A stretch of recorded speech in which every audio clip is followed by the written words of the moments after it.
I mean, according to the Bible, if a woman's husband dies and she hasn't had a son, she must marry his brother and have intercourse with him until she has a son. That's from Mark 12:18 through 27.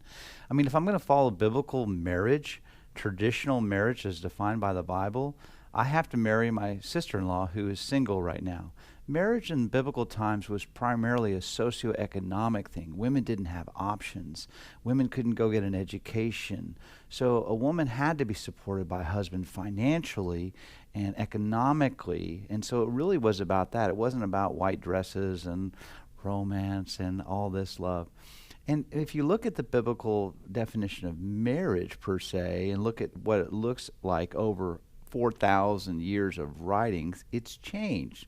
For instance, biblically, wives were good, but concubines were better. You know, many of the, quote, men of God were not only married, but at least three of them we know had more than one concubine. That's Abraham, Caleb, and Solomon, and they remain, quote, men of God. So do we want to bring that back?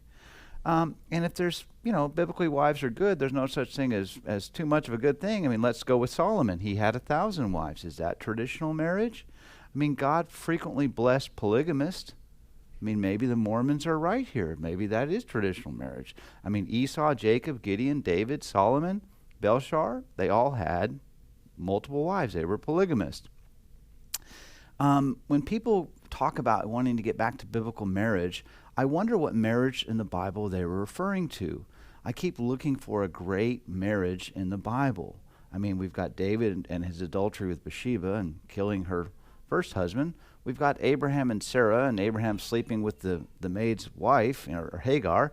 There's lots of polygamous marriages. I mean, do we really want to get back to that? Again, you have to contextualize the writings and understand they were written in a social, historical, critical time.